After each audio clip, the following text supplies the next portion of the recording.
चलिए आइए बच्चों आगे बात करते हैं sale distinguish from other similar contracts. इसमें हमें बेसिकली डिफरेंस पढ़ना है सेल और हायर परचेज में and sale and bailment of goods में। बहुत सिंपल है, बड़े ध्यान से एक चीज़ मेरी सुनिएगा। सी, जब सबसे पहले अगर हम बात करें हायर परचेज की कि एग्जैक्टली हायर परचेज होता क्या है, सबसे पहले समझिए इसको। आपने देखा होगा कि सपोज हमें कार लेनी है तो हम क्या करते हैं, 5 लाख रुपए की कार है और से हमने 1 लाख रुपए की डाउन पेमेंट कर दी, ठीक है। रेस्ट ऑफ 4 लाख रुपीज़ जो बचे हम उसकी क्या बनवा लेते हैं, इंस्टॉलमेंट बनवा लेते हैं। So this is exactly known as instalment system. Instalment system के अंदर क्या होता है, कुछ पेमेंट डाउन कर दी जाती है, ऑन द स्पॉट कर दी जाती है, जिसको हम बोलते हैं कैश डाउन पेमेंट, और बाकी जो अमाउंट बनता है उसकी बचता है उसकी इंस्टॉलमेंट्स बना ली जाती हैं विद इंटरेस्ट। अब हायर परचेज सिस्टम जो होता है वो ऑलमोस्ट इंस्टॉलमेंट सिस्टम की तरह होता है, लेकिन कुछ फंडामेंटल डिफरेंस है। वो क्या है फंडामेंटल डिफरेंस, ध्यान से सुनिएगा। देखिए, जब आप इंस्टॉलमेंट सिस्टम में कोई चीज़ खरीदते हैं तो एज सून एज आप जैसे ही डाउन पेमेंट करते हैं ओनरशिप आपके नाम पे ट्रांसफ़र हो जाती है। मतलब सपोज मैं कार लेने गया, कार की कॉस्ट है 5 लाख रुपए, ठीक है। मैंने 1 लाख रुपए पे किए, तो 1 लाख रुपए की जैसे ही मैंने डाउन पेमेंट करी ओनरशिप जो है वो मेरे नाम पे ट्रांसफ़र हो गई।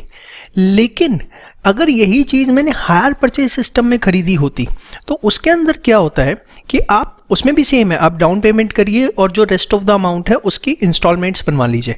लेकिन इंस्टॉलमेंट सिस्टम के अंदर जो ओनरशिप हमारी ट्रांसफ़र होती है वो ट्रांसफ़र होती है जब मैं लास्ट इंस्टॉलमेंट पे कर दूंगा। मतलब सपोज मेरी कार 5 लाख की है, मैंने 1 लाख रुपए डाउन पेमेंट करी, 4 लाख रुपए बचे, उस 4 लाख रुपए की मैंने 5 साल के लिए इंस्टॉलमेंट्स बनवा ली।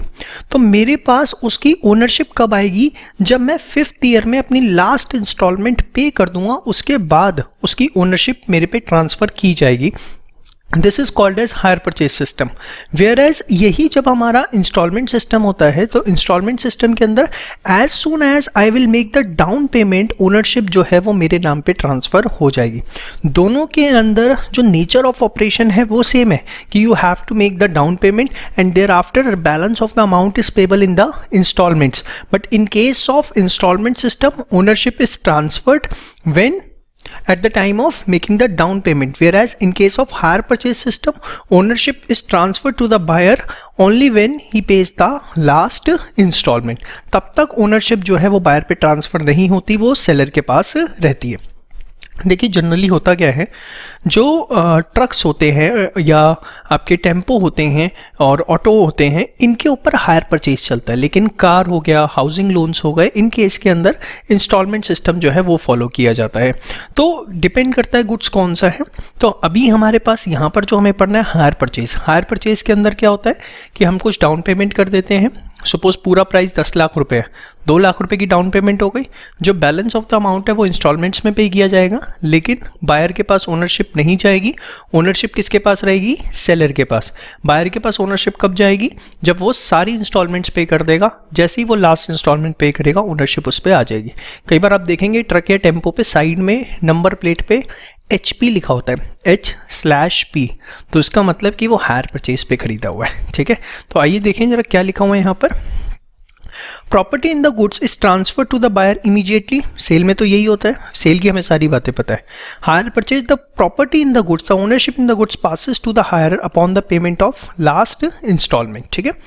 The position of the buyer is that of the owner of the goods. जो बायर है उसकी पोजीशन एक तरह से क्या कि उसने गुड्स खरीद लिए, लेकिन हायर परचेजर में जो बायर है उसकी पोजीशन जो है in the category of buyer नहीं है, क्योंकि उसके पास ओनरशिप कब आएगी, जब उस लास्ट इंस्टॉलमेंट पे कर देगा। तो तब तक वो सिर्फ गुड्स का बेली कहलाएगा। क्या कहलाएगा, bailee. The position of the hirer is that of bailee till he pays the last instalment, क्योंकि जो ओनर है वो कौन है, सेलर है, जब तक लास्ट इंस्टॉलमेंट पे नहीं कर देता। और जो सेलर ओनर होता है उसको हम बेलर कहते हैं। यहाँ पर buyer can not terminate the contract and is bound to pay the price of the goods, yes और नो। जबकि यहाँ पर क्योंकि अभी उस पर ओनरशिप ट्रांसफर नहीं हुई है, द हायर में if so likes terminate the contract by returning the goods to its owner without any liability to pay the remaining instalments, ठीक है। The seller takes the risk of any loss resulting from the insolvency of the buyer, yes और no. अगर buyer insolvent हो गया, उससे price recover नहीं हो पाया, तो सारा रिस्क किसका है, सेलर का है। लेकिन यहाँ पर ओनर पे ऐसा कोई रिस्क नहीं है, क्योंकि अगर हायर फेल हुआ तो वो अपने गुड्स रिटर्न ले सकता है। If the hirer fails to pay an instalment the owner has the right to take back the goods. Why? क्योंकि अभी वो ओनर है, बायर के पास ओनरशिप ट्रांसफर नहीं हुई। Good. The buyer can pass a good title, मतलब वो आगे किसी को गुड्स बेच सकता है क्योंकि वो खुद ओनर बन चुका है इन केस ऑफ सेल। लेकिन हायर परचेज के केस में जो हायर परचेजर है, जो बायर है, क्या वो आगे किसी को गुड्स बेच सकता है? नहीं बेच सकता, जब तक वो खुद लास्ट इंस्टॉलमेंट पे करके अपने नाम पे ओनरशिप नहीं करवा लेता। जब तक वो लास्ट इंस्टॉलमेंट नहीं पे कर रहा, जब तक वो खुद ओनर नहीं है, और वो खुद ओनर नहीं है तो ऑब्वियसली वो किसी को ओनरशिप कैसे दे सकता है। The hirer can not pass the title even to a bona fide purchaser. Bona fide मतलब जो गुड फेथ के अंदर खरीद रहा है। अगर बायर से, हायर परचेजर से किसी थर्ड पार्टी ने खरीद भी लिया और उसने गुड फेथ में भी खरीदा है तो भी वो वैलिड नहीं होगा, क्योंकि बायर के, देखिए सीधी सी बात है, जिसके पास खुद ओनरशिप नहीं है वो किसी और को ओनरशिप नहीं दे सकता। बड़ी सीधी सी बात ये होती है। अब बायर के पास अगर खुद ओनरशिप नहीं है तो वो आगे किसी को, मतलब किसी थर्ड पार्टी को कैसे ओनरशिप दे सकता है? जब तक वो खुद लास्ट इंस्टॉलमेंट नहीं पे कर देता, अपने नाम पे गुड्स नहीं करवा लेता, वो आगे किसी को गुड्स को पास ऑन नहीं कर सकता। The buyer is sell can resell the goods. The hire purchase cannot resell unless he has paid all the installments. तो ये था difference sale and hire purchase के बीच में। उम्मीद करता हूँ आपको बहुत अच्छे से समझ में आया। एग्जाम पॉइंट ऑफ व्यू से इंपॉर्टेंट है 5 मार्क्स का, लेकिन पहले वाला इससे ज़्यादा इंपॉर्टेंट था, ये भी इंपॉर्टेंट है। अगले उसमें है हमारे पास सेल और बेलमेंट के बीच में क्या डिफरेंस होता है। देखिए मैंने बेलमेंट आपको समझा दिया था कि जहाँ पर जो ओनर ऑफ गुड्स हैं किसी और को अपने गुड्स देता है फॉर सम स्पेसिफिक पर्पस, ठीक है। तो यहाँ पर जिस जो ओनर है उसको बेलर कहा जाता है और जो सामने वाली पार्टी है उसको बेली कहा जाता है। लाइक मैंने अपनी कार सर्विस के लिए दी तो मैं बेलर हूँ और जिसको सर्विस के लिए दी वो बेली है।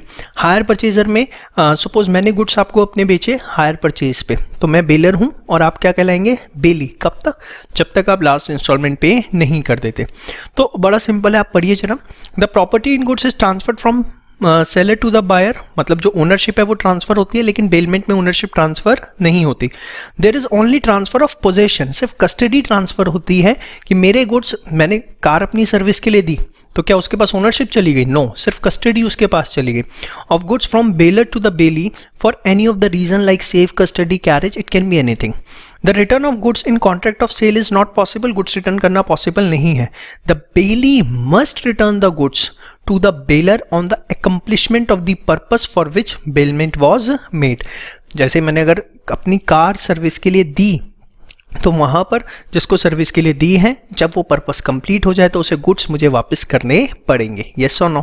The consideration is the price in terms of money यहाँ पर, जबकि द कंसिडरेशन में भी ग्रेचुइटिस और नॉन ग्रेचुइटिस। देखिए बेलमेंट दोनों तरीके से हो सकती है, इट कैन बी ग्रेचुइटिस और नॉन ग्रेचुइटिस। मतलब लाइक मैंने अपने दोस्त के पास गोल्ड रखवाया फॉर सेफ्टी पर्पस, मैं उसे कुछ पेमेंट नहीं कर रहा उसके लिए, तो that's a gratuitous, that is gifted bailment. वो मेरे से उसके लिए कोई कंसिडरेशन चार्ज नहीं कर रहा फॉर सेफ कस्टडी, उसने मेरा गोल्ड रख लिया। बट अगर वही चीज़ मैं गोल्ड रखवाता हूँ सपोज बैंक लॉकर में फॉर सेफ्टी पर्पस और उसके लिए बैंक लॉकर के चार्जेस पे कर रहा हूँ, तो दैट्स अ नॉन ग्रेचुइटिस, वो गिफ्टेड नहीं है, वहाँ मुझे कंसिडरेशन देनी पड़ी।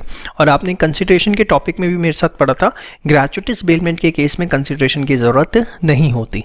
तो बेलमेंट जो है वो दो तरीके की हो सकती है, ग्रेचुइटिस और नॉन ग्रेचुइटिस, जबकि सेल में always there will be a involvement of consideration in the form of money. ठीक है, तो ये था आपका difference between sale and hire purchase and sale and bailment. Important है, दोनों तैयार कर लीजिएगा। एग्जाम में आपके से इस पे 4-4 नंबर के 5-5 नंबर के डिफरेंसेस पूछे जा सकते हैं। इस पे तो खैर 3 नंबर से ऊपर नहीं आएगा, इस पे आपका 5 नंबर तक का क्वेश्चन डिजाइन हो सकता है। ठीक है, थैंक यू सो मच।